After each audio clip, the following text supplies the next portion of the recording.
Hi, it's Stephanie Chang, State Senator for Senate District 3, and this is Staying in Touch with Stephanie. And so I'm going to share 5 things to know from the past couple of weeks. The first thing to know is that last week the Michigan Senate passed our bipartisan nurse overtime bills. Really proud to work alongside the Michigan Nurses Association and my Republican colleague Ed McBroom on this bill package for many years. I'm super excited that for the first time the Michigan Senate has taken action on this bill. And basically what this would do is prohibit hospitals from mandating overtime for nurses in our hospitals. And we know that this is super important because there are nurses who are literally leaving the profession or leaving the state because we don't have the laws that we need to protect them and also to protect our patients. So really excited about the bill moving forward and eager to keep it going. The second update is that this week I introduced legislation regarding fertility treatment insurance coverage. And so I'm really excited about this because we know that there are many Michiganders who have had to deal with infertility. And we know that a large number of them, the only way really to have the success that they want in terms of starting or growing their family is through IVF. And right now, most insurance coverage does not include fertility treatments like IVF and IUI. And so I'm really excited to have introduced this bill. So proud to partner with the Michigan Fertility Alliance as well as Representatives Samantha Steckloff in the House, and eager to move the bill forward. The third update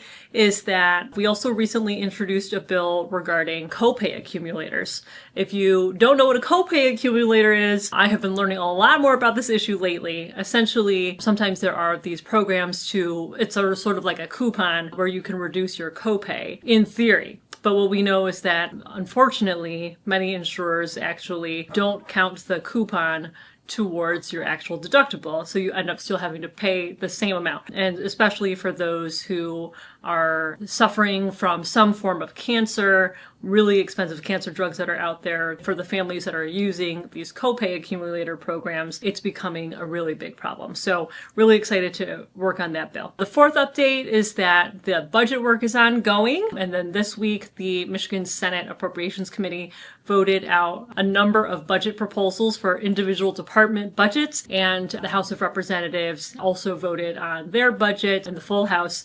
And so there is a lot to decipher from both of these, but just know that Michigan Senate Democrats are continuing to fight for a budget that really puts people first and protects important programs. So more on that soon. The fifth update is that last week I introduced legislation to update the Wrongful Imprisonment Compensation Act, or WICA. We know that there are many Michiganders who unfortunately have been wrongfully convicted and then thankfully exonerated. But one of the things that we know is that even when someone is exonerated, the state should have the responsibility to help make that person whole again after the sometimes many years or even decades that they spent in prison for a crime that they did not commit. And so we do have a law that allows people to file a claim to get compensation for the years they spent in prison wrongfully, but there are some gaps in the law, and there are a number of people who have not been able to get that help rebuilding their lives. And so I'm really excited to have worked with the innocence groups as well as the exonerees